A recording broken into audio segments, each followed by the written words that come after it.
Hello dear friends, welcome back to my channel coding panda. आज मैं आप लोगों को डिस्कस कर रहा हूँ ये वीडियो। एक्चुअल में मैंने अभी एक लाइव सेशन किया था, उसमें नेटवर्क इश्यूज की वजह से आप लोगों को क्लियर नहीं हो पा रहा है, तो आपका टाइम वेस्ट होने से बेटर है कि मैं आप लोगों के लिए एक वीडियो शेयर कर देता हूँ, जिससे कि आप अपने पेपर को अच्छे से कर पाएं और टाइमली आप अपने पॉइंट्स को समझ पाएं। तो देखिए, मैं आप लोगों को अभी डिस्कस करने जा रहा था, इसमें कुछ मैंने इंपॉर्टेंट क्वेश्चंस वेटेज डिस्कस किया था आप लोगों के साथ कि मैंने ऑपरेटिंग सिस्टम में कैसे यूनिट वाइज आपको कंप्लीट करना है। आपका जो मार्क्स वेटेज होता है वो 25 to 30 होता है। प्रोसेस शेड्यूलिंग जो होता है वो 30 to 35 मार्क्स वेटेज होते हैं।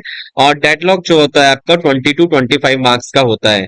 तो एक तरीके से देखा जाए तो मेरी ये तीन यूनिट्स जो होंगी, आपका प्रोसेस शेड्यूलिंग और इंट्रोडक्शन और डेडलॉक, ये आपकी वेरी इंपॉर्टेंट यूनिट्स हैं। तो इसको ध्यान से बहुत अच्छे से करना है, सॉल्व करना है। डिवाइस मैनेजमेंट और इंफॉर्मेशन मैनेजमेंट भी इंपॉर्टेंट है, बट लेकिन इनसे भी कुछ क्वेश्चंस आते हैं 15 से 20 मार्क्स के। तो यदि आप ये तीन यूनिट्स भी कवर अच्छे से कर लेते हैं तो समझिए आपके 75 मार्क्स में से 60 to 70% मार्क्स कहीं नहीं गए हैं। तो इसलिए ध्यान रखिए, इन तीन यूनिट्स पर ज्यादा फोकस करें। मैं आज आप लोगों को बहुत इंपॉर्टेंट क्वेश्चंस डिस्कस कर रहा हूं। उससे पहले मैं आपको बता रहा हूं पैटर्न्स ये कुछ फॉलो होते हैं। आप लोगों को पता है, सेकेंड ईयर स्टूडेंट है कि 15 नंबर का सेक्शन ए होता है, 3 मार्क्स का होता है आपका। 7.5 नंबर के 3 क्वेश्चन होते हैं, दे रखे गिवन होते हैं और आपको अटेम्प्ट 2 क्वेश्चन करने होते हैं। इसी तरीके से सेक्शन सी होता है आपका, 15 नंबर के 5 क्वेश्चन गिवन होते हैं, 75 मार्क्स के, अटेम्प्ट आपको 3 क्वेश्चन करने होते हैं। इस तरीके से 112 नंबर का आपका क्वेश्चन पेपर होता है, 75 मार्क्स का आपको अटेम्प्ट करना होता है। क्लियर है? उसके बाद टाइम मैनेजमेंट आप लोगों को मैं आपको बता दूं, 180 मिनट्स में आपको कंप्लीट पूरा टास्क कंप्लीट करना होता है। 1.5 घंटे का आपका टाइम है, 30 मिनट में आपको ये कंप्लीट करना होगा पूरा सेशन। तभी आप सेक्शन सी को कंप्लीट कर पाएंगे। और सेक्शन सी में 3 क्वेश्चन होते हैं, ईच क्वेश्चन में आपको 30 मिनट्स देने होंगे, जिससे कि आप अपने क्वेश्चंस को अच्छे से कर पाए। 20 मिनट्स में आप अपने क्वेश्चंस को सॉल्व करें, 10 मिनट्स में उसके रिव्यूज देखें, चेक करें और देन अपने पेपर को सॉल्व करें। इसी तरीके से सेक्शन बी होगा आपका, 20 मिनट्स में आपको क्वेश्चन सॉल्व करना होगा। और सेक्शन ए में 10 मिनट्स मिलेंगे एक क्वेश्चन को कंप्लीट करने के लिए। इस तरीके से आपके 180 मिनट्स में आपको पूरा पेपर सॉल्व करना है। क्लियर है? उसके बाद आप देख पा रहे हैं सेक्शन ए बी सी इस तरीके से हैं। आपको ये भी ध्यान रखना है कि मैक्सिमम 5 पेज आपको भरने हैं सेक्शन सी में एक क्वेश्चन में, और मिनिमम आप 4 पेज फिल कर सकते हैं।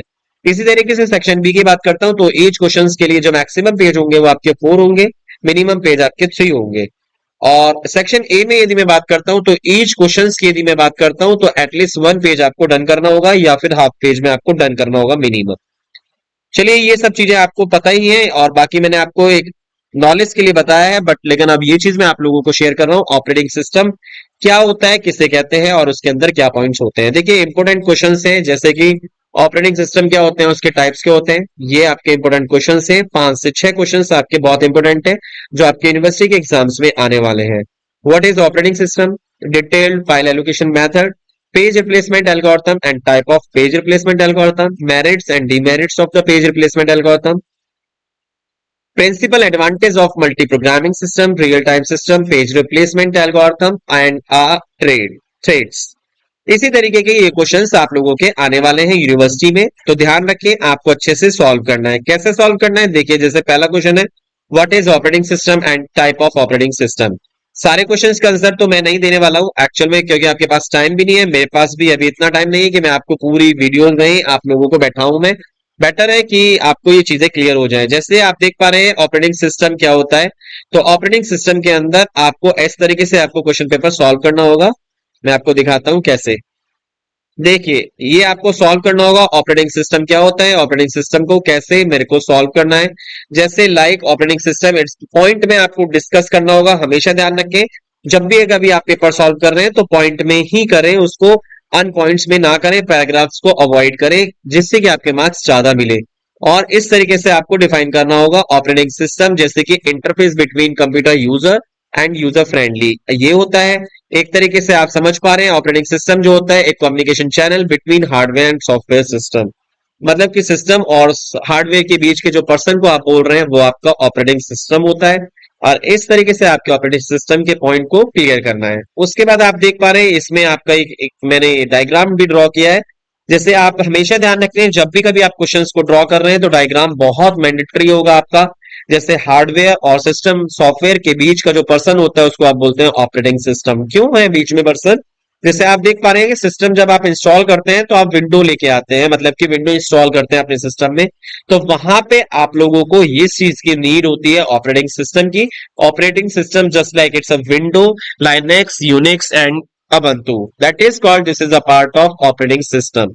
उसके बाद आप यूजर्स देख पा रहे हैं, कंपाइलर, असेंबलर, टेक्स्ट एडिटर और डाटाबेस। यहाँ पर देखा multiple type of users, user 1, user 2, user 3 up to user N. तो इस तरीके से आपको क्वेश्चन को सॉल्व करना होगा। उसके बाद आप देख पा रहे हैं type of operating system, batch operating system, time sharing system, और यहाँ पर इधर multiple type of operating system. ये मैंने आपको समझा दिए हैं, फिर भी आप इनको ध्यान से अच्छे से आपको सॉल्व करना होगा।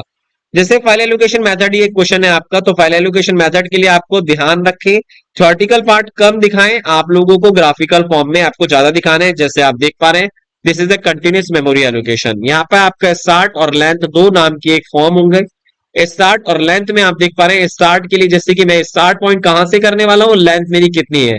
तो देखिए काउंट नाम की मेरी फाइल है, वो ऑक्यूपाइड हो रही है डिस्क के अंदर, 0 से स्टार्ट होगा और वो 1 तक जाएगा। 1 तक क्यों जाएगा, क्योंकि उसकी लेंथ जो होगी वो 2 होगी। इसी तरीके से मेरा एक टीआर नाम का एक फाइल है जिसके अंदर 14 से स्टार्ट हो रहा है और उसकी जो लेंथ होगी वो 3 होगी, तो 14, 15 and 16, this is the length. तो ये इस तरीके से आपको पेपर में सॉल्व करना होगा क्वेश्चन। जैसे आप देख पा रहे हैं linked allocation, linked like allocation की यदि मैं बात करता हूं तो इसके अंदर 2 पॉइंट होते हैं, स्टार्ट और एंड पॉइंट। ठीक है, तो स्टार्ट मतलब कि कहां से स्टार्ट हो रहा है, 9 पॉइंट से स्टार्ट हो रहा है, और एंड कहां पे हो रहा है, 25 पे। वो कहां पर जा रहा है डजेंट मैटर, वे तो बहुत सारे हो सकते हैं, रास्ते बहुत सारे होते हैं एक जगह से दूसरी जगह पर जाने के लिए, लेकिन आपको ध्यान रखना है स्टार्टिंग पॉइंट आपको 9 से करना है और एंडिंग पॉइंट आपको 25 से करना होगा। तो this is called link list allocation. उसके बाद आपका इंडेक्स की यदि मैं बात करता हूं तो इंडेक्स के अंदर आपका 19 जैसे फॉर एग्जांपल है, तो 19 this is a central point, और सेंट्रल पॉइंट के हिसाब से आप किसी भी फाइल के अंदर जाकर के अपने प्रोसेस फॉर्म को कंप्लीट कर सकते हैं। तो इस टाइप से आपका ये यूनिट 1 के क्वेश्चंस हैं जो कि आपको कवर करने होंगे इसके फॉर्म के साथ। तो ये क्वेश्चन समझ में आ गए हैं, ये इस तरीके से आपके क्वेश्चंस होंगे। जैसे आप देख पा रहे हैं यहाँ पर ये LRU method, first in first out method, ये भी आपके लिए बहुत इंपॉर्टेंट है, न्यूमेरिकल पार्ट है। यदि ये नहीं समझ में आया है तो ठीक है, मैं आप लोगों को इसकी वीडियो भी मैंने आप लोगों के लिए क्रिएट किए हुए है, LRU, Fibo method, optimal method, तो वो वीडियो का लिंक मैं आपको इस वीडियो के साथ शेयर कर दूंगा, तो वहां से भी आप इसको एक्सेस कर सकते हैं और समझ सकते हैं क्या होता है एलआरयू और फीफो मेथड्स। तो वहां से आप इस क्वेश्चन को सॉल्व करेंगे। देखिए प्रोसेस शेड्यूलिंग की यदि मैं बात करता हूं, मैं आप लोगों को न्यूमेरिकल पार्ट इसलिए क्लियर करा रहा हूं जिससे कि आज आप लोगों को समझ में आ जाए कि न्यूमेरिकल पार्ट में क्या होता है। जैसे आप लोगों का एक न्यूमेरिकल पार्ट का ये क्वेश्चन है, देखिए यहाँ पर क्या है, प्रोसेस गिवन है, बीटी टाइम गिवन है, अराइवल टाइम गिवन है, तो आपका इस टाइप से कोई क्वेश्चन आ सकता है प्रोसेस शेड्यूलिंग का कि किस तरीके से आपको सॉल्व करना होता है ये क्वेश्चंस को। तो process P1, P2, P3, P4, P5 इस तरीके से क्वेश्चंस में आपको प्रोसेस गिवन है। बीटी टाइम मतलब कि एग्जीक्यूटिंग टाइम, कितना प्रोसेसिंग करना है, टाइम क्या है, एग्जीक्यूटिंग टाइम क्या है, that is called burst time. And arrival time की यदि मैं बात करता हूं तो अराइवल टाइम का मतलब ये होता है कि वो कब आया है प्रोसेस आपके पास। तो इस तरीके से आपका ये क्वेश्चन आ सकता है यूनिवर्सिटी में, 15 नंबर का आता है, 15 नंबर आपको बहुत ही इजी वे में मिल सकते हैं। जैसे आप देख पा रहे हैं टर्न अराउंड टाइम और वेटिंग टाइम कैलकुलेट करना है, तो देखिए सबसे पहले आपको मैं सॉल्व करके बता रहा हूं first come first serve solution के साथ। तो देखिए first come first serve scheduling में सबसे पहले आपको गैंग चार्ट प्रिपेयर करना होगा। गैंग चार्ट प्रिपेयर करने के लिए जैसे first come first serve scheduling में सबसे पहले मैं अराइवल टाइम देखता हूं किसका सबसे कम है, तो वो प्रोसेस सबसे पहले चलने वाला है, तो इसलिए मेरा ये प्रोसेस P4 सबसे पहले चला है। अब वो 0 मिली सेकेंड से चला है, कितना मिली सेकेंड चलेगा, वो कंप्लीट बीटी टाइम तक चलेगा। इसमें first come first serve scheduling में प्रिमिटिव नॉन प्रिमिटिव नहीं होता है, अराइवल टाइम को फर्स्ट टाइम चेक करते हैं, उसके बाद उसका बीटी टाइम जो होगा वो कंप्लीटली चलेगा। तो P4 का जो बीटी टाइम होगा वो 0 to 3 मिली सेकेंड चलने वाला है, क्योंकि 3 इज अ बीटी टाइम। उसके बाद आप देख पा रहे हैं 3 मिली सेकेंड चल तो गया है, लेकिन 3 मिली सेकेंड के अंदर मेरे पास P1 आ चुका है और P3 आ चुका है मेरे पास। तो इन दो प्रोसेस में से जो पहले प्रोसेस आया वो पहले चलेगा। इट मींस अकॉर्डिंग टू पहले तो आया मेरा P3, लेकिन मैं 3 मिली सेकेंड चल रहा था उसमें आपका P3 और P1 दोनों आ चुके हैं, तो जो पहले मेरा प्रोसेसिंग में है वो मेरा पहले चलेगा। तो इट मींस मेरा प्रोसेस P1 चलेगा और P1 कितना चलेगा, 6 मिली सेकेंड चलेगा। तो 3 मिली सेकेंड ऑलरेडी चल गया है, तो 3 से 6 मिली सेकेंड चलता है तो 9 मिली सेकेंड चलेगा। इस तरीके से first come first serve scheduling algorithms आपको सॉल्व करनी होगी।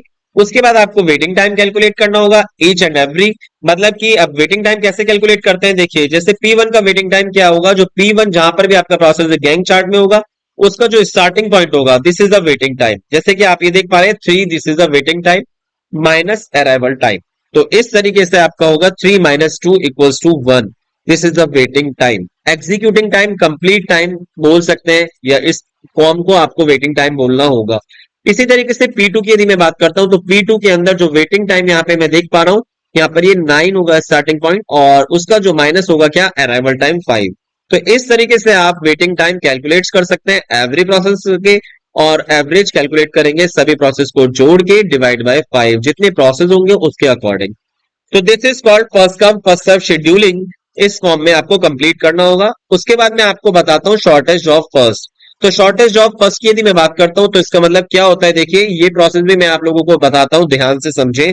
मैं नॉन प्रिमिटिव की बात कर रहा हूं, तो नॉन प्रिमिटिव में हमेशा ध्यान रखना है आप लोगों को, ये प्रोसेस कैसे कैलकुलेट होगा इस फॉर्म में ध्यान से देखिए। मैं आपको अब समझाता हूं ये कैसे नॉन प्रिमिटिव होगा, इसको ध्यान से समझेंगे आप लोग। ये आपका कौन सा प्रोसेस चलेगा, ये चीज ध्यान से समझे। तो देखिए सबसे पहला प्रोसेस यदि मैं बात करता हूं, तो सबसे पहले जो प्रोसेस चलने वाला है, हमेशा देखना अराइवल टाइम जिसका सबसे कम होगा वही सबसे पहले प्रोसेस चलेगा। तो नॉन प्रिमिटिव में आपको ये चेक करना होता है arrival time. Arrival time check करने के लिए आपको देखना होगा पॉइंट कि अराइवल टाइम के साथ आपको ये चेक करना होता है इसका बीटी टाइम कितना है। तो बीटी टाइम 1 मिली सेकेंड ही चलेगा यहां पर, ना कि 3 मिली सेकेंड चलेगा, क्योंकि प्रिमिटिव नॉन प्रिमिटिव की बात हो रही है। तो 1 मिली सेकेंड चला, जैसे ही मेरा ये प्रोसेस P4 1 मिली सेकेंड चला, वैसे ही मेरे पास क्या आ गया है, P3 आ चुका है।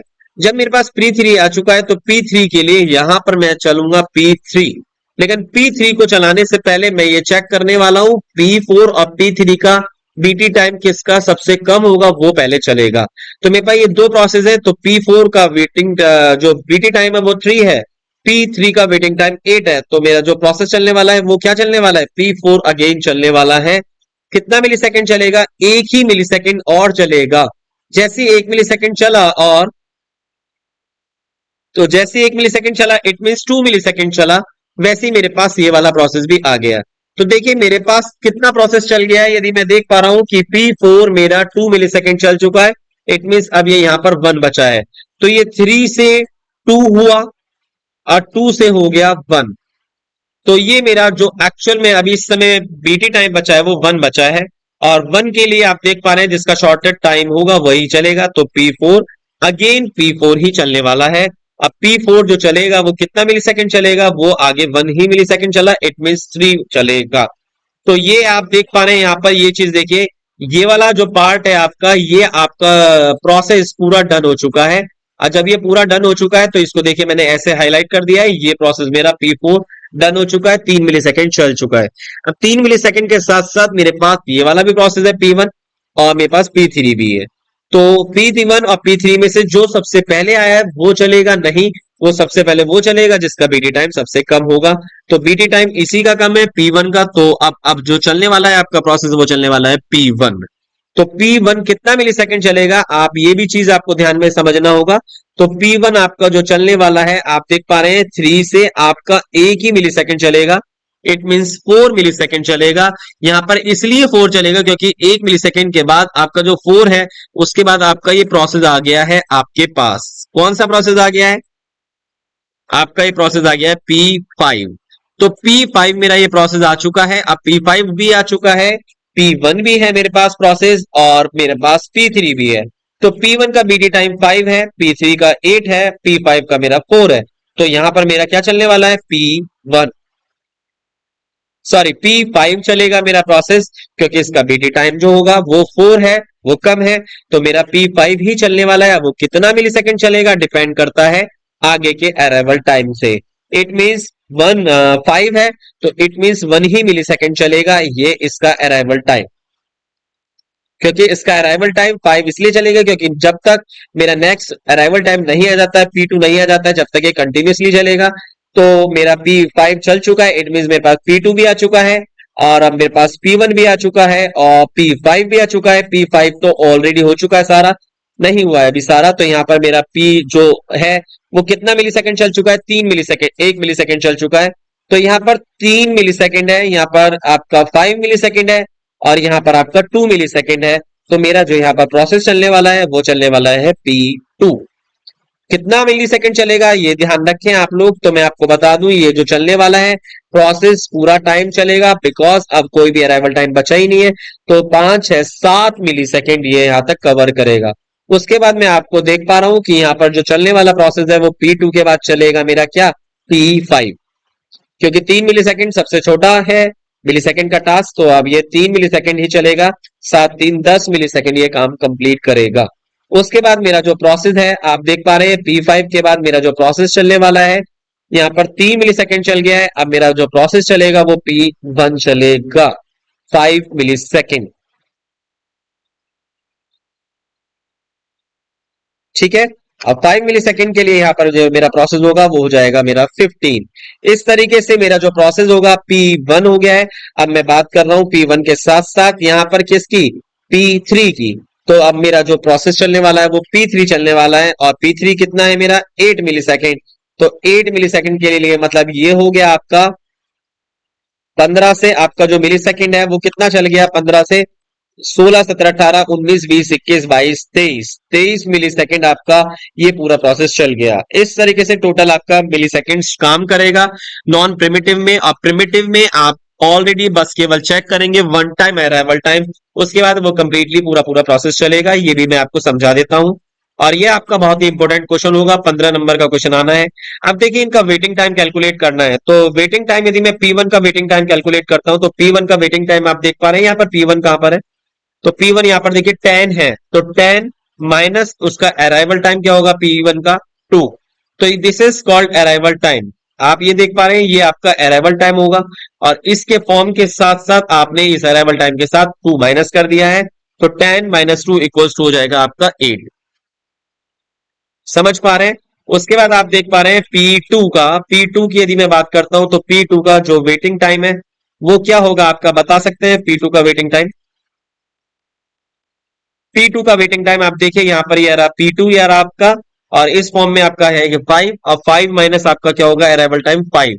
इट मींस इक्वल्स टू आपका क्या हो जाएगा 0, इसका वेटिंग टाइम होगा। इसी तरीके से P3 की बात करता हूं तो P3 का जो वेटिंग टाइम होगा, देखिए यहाँ पर 1 टाइम ही आ रहा है, तो P3 का जो वेटिंग टाइम होगा आपका 15 होगा। 15 माइनस क्या होगा P3 का 1, इट मींस अराइवल टाइम आपका क्या होगा 1। इट मींस टोटल हो गया आपका वेटिंग टाइम 15। इसी तरीके से P4 की बात करता हूं तो P4 देखिए मेरे पास 3 बार आया है, बट लेकिन ये कंटिन्यूसली है, इसमें ब्रेक नहीं किया है। तो 0 इसका वेटिंग टाइम होगा, और उसका अराइवल टाइम भी 0 ही होगा। तो इट मींस आपका आंसर आने वाला है 0। इसी तरीके से P5 की यदि मैं बात करता हूं तो P5 के लिए जो उसका वेटिंग टाइम होगा वो 2 टाइम है। यहाँ पर देखिए 5 P5 यहाँ पर भी है और यहाँ पर भी है, देख पा रहे हैं। तो इसलिए आप कैसे करेंगे, देखिए यहाँ पर ऐसे करते हैं, ये वाला जो इसका स्टार्टिंग पॉइंट है ये लूंगा मैं 4। ठीक है। उसके बाद जो इसका नेक्स्ट वाला P5 आएगा उसका पहला, और इस P5 का जो पहले आया उसका लास्ट वाला पॉइंट, उसको मैं माइनस कर दूंगा, और यहां पर मैं कर दूंगा माइनस। यहां पर मैं करूंगा प्लस, ब्रैकेट में मैं लिख दूंगा क्या, कि P5 का फर्स्ट वाला एलिमेंट, और माइनस कर दूंगा P5 का जो पहले एलिमेंट है तो उसका लास्ट वाला एलिमेंट, इस तरीके से। और माइनस कर दूंगा मैं उसका अराइवल टाइम। तो P5 का अराइवल टाइम है 4, तो 4 - 5, 4 - 4 0 हो चुका है, और ये 7 में से 5 जाते हैं तो बचते हैं आपके कितना, 2। तो they are this is a waiting time P1 to P5। और इस तरीके से आप अपना एवरेज वेटिंग टाइम कैलकुलेट कर सकते हैं इजी फॉर्म में। आप इसको कैलकुलेट करके बताइएगा, आपको यदि वीडियो समझ में आ गई होगी तो आपका एवरेज वेटिंग टाइम कैसे कैलकुलेट होगा। जैसे आपका first come first serve scheduling था, इसी तरीके से आपका शॉर्टेज ऑफ फर्स्ट में भी आपका एवरेज वेटिंग टाइम कैलकुलेट होगा। ध्यान रखने, इसको ड्रॉ करना है आपको। उसके बाद आप देख पा रहे हैं यहाँ पर शॉर्टेज ऑफ फर्स्ट का, मैं ये तो हो गया नॉन प्रिमिटिव। अब यदि मैं प्रिमिटिव की बात करता हूं तो प्रिमिटिव में हमेशा ध्यान रखना है इस पॉइंट को, मैं आपको बताता हूं नॉन प्रिमिटिव में। अब प्रिमिटिव का क्या काम होता है, यहां पर ये होता है प्रिमिटिव। बहुत इंपॉर्टेंट क्वेश्चन है, बहुत ही अच्छा सेशन ये है, इसको समझें आप लोग तो आपको और अच्छे से क्लियर हो जाएगा इस फॉर्म को। देखिए ये आपका क्वेश्चन है, गिवन है। अभी आपके पास सारे प्रोसेस गिवन है, 3 है, और ये आपका ये बच रहा है और ये आपका बीटी टाइम 5 है। तो देखिए अभी आपके पास कोई सारे प्रोसेस गिवन है। तो जब सारे प्रोसेस गिवन है तो इसका मतलब अब मेरे पास ये प्रोसेस क्वेश्चन है, प्रिमिटिव फॉर्म में करना है। तो प्रिमिटिव फॉर्म में करने के लिए सबसे पहले जो प्रोसेस होगा वो हमेशा ध्यान रखना आपको कुछ इस तरीके से करना होगा। देखिए सबसे पहला जो प्रोसेस होगा वो आपका अराइवल टाइम के अकॉर्डिंग चलना है, लेकिन वो कंप्लीट चलेगा, उसमें कोई भी ये नहीं होगा कि उसके अकॉर्डिंग चलेगा जैसा कि आपका नॉन प्रिमिटिव में था, ऐसा नहीं चलेगा। तो हमेशा ध्यान रखना नंबरों को कैसे चलाना है, ये चीज आपको जरा ध्यान से मैं आपको समझा रहा हूं, अब ध्यान से समझिएगा।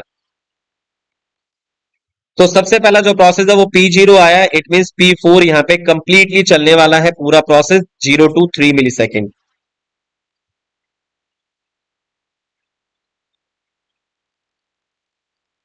ये 3 मिली सेकेंड कंप्लीट चलेगा और ये आपका वाला पूरा का पूरा एलिमेंट्स कंप्लीट हो जाएगा और यहां पर आपका ये प्रोसेस डन हो चुका है और ये प्रोसेस डन हो गया है, तो इसका मतलब ये लाइन आपकी डन हो चुकी है।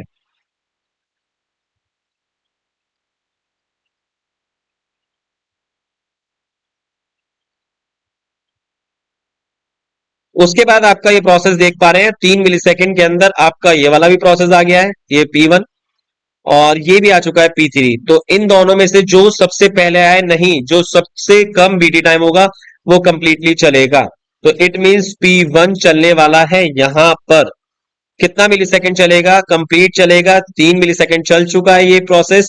तो उसको 3 मिलीसेकंड को चलाने के लिए अब आपको करना होगा, कितना मिलीसेकंड चलेगा? 6 मिलीसेकंड, क्योंकि एग्जिस्टिंग टाइम 6 है तो यहां पर 9 हो जाएगा। ये कंप्लीट हो चुका है आपका प्रोसेस। समझ में आ गया है? अब आपका देखिए 6, ये 9 आ चुका है और 9 पे तो सारे ही अराइवल टाइम डन हो चुके हैं। तो यहां पर मैं स्टार्टिंग से जिसका अराइवल टाइम बीटी टाइम सबसे कम होगा वो पहले चलेगा, उसके अकॉर्डिंग मैं अब आपको प्रोसेस करूंगा। तो यहां पर P2 पहले चलेगा, उसके बाद क्या चलने वाला है मेरा P3 या P5, तो P5 चलने वाला है जो उसका बीटी टाइम सबसे कम है। उसके बाद मेरा क्या चलने वाला है? P3 चलने वाला है। अब P3 मेरा कंप्लीटली चलेगा 8 मिलीसेकेंड। तो इस तरीके से आपका ये प्रोसेस प्रिमिटिव में ऐसे ही चलेगा आपका शॉर्टेस्ट ऑफ फर्स्ट में। तो 9 से P2 जैसी कंप्लीट चला है तो 2 मिलीसेकंड मतलब कि 11 हो गया है, और 11 से 5 मतलब कि 4 मतलब कि 15 मिलीसेकंड काम करा। और P3 के अंदर मैं बात करता हूं तो 15, 16, 17, 18, 19, 20, 21, 22, 23, टोटल 23 मिलीसेकंड ये काम चलेगा। तो ये ध्यान रखना, this is a very simple primitive scheduling algorithm. आप इसी तरीके से आप इसके आराम से वेटिंग टाइम कैलकुलेट कर सकते हैं, ईच एंड एवरी पर्सन। समझ में आ गया होगा? तो ये वेटिंग टाइम आप जल्दी से इनको कैलकुलेट करके कमेंट बॉक्स में जरूर लिखें, जिससे कि मुझे ये क्लियर हो जाए कि आपको ये क्वेश्चंस क्लियर हो गया है। तो ये क्वेश्चंस मैं अभी आपके लिए यहाँ पर छोड़ रहा हूं, जैसे मैंने आपको बताया था अराइवल टाइम माइनस होगा, उसके अकॉर्डिंग करेंगे। जैसे P1 आपका 3 मिलीसेकेंड है, अब P1 का अराइवल टाइम है 2, तो 3 माइनस आपका हो जाएगा 2 इक्वल्स टू 1। इस तरीके से आपका वेटिंग टाइम कैलकुलेट होगा। ये समझ में आ गया है आपको? तो ये आपका क्वेश्चन 15 नंबर का फिक्स है, आना ही आना है, तो इसको समझना बहुत जरूरी है।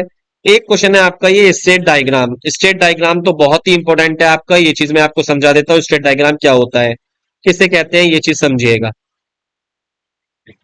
This is a state diagram. आप देखिए इसमें क्या है, आपको ऐसे करना है, स्टेट डायग्राम को समझना कैसे है। आपको नया एडमिशन कराना है कॉलेज के अंदर, तो उसके लिए एक एग्जांपल मैं आपको बता रहा हूँ, real example. Knew it means नया स्टूडेंट आया, उसके बाद आपने वो रेडी किया, इट मींस बीसीए के लिए या बीबीए के लिए। वो क्लासरूम के अंदर चला गया, इट मींस रेडी हो गया है काम करने के लिए, टास्क करने के लिए। उसके बाद आपको क्या करना होगा, रेडी से सीधा वो चला गया रनिंग स्टेट में, मतलब कि वो काम करना शुरू कर दिया उसने, सेमेस्टर 1 सेमेस्टर 2 डन कर दिया है। उसके बाद जैसे सेमेस्टर 3 में आया तो उसकी आ गई बैक। बैक आने का मतलब ये है कि वो वेटिंग स्टेट में चला गया, और वेटिंग स्टेट के चक्कर में आप लोगों को वो वेट करना पड़ा, और वो पेपर सॉल्व करेगा।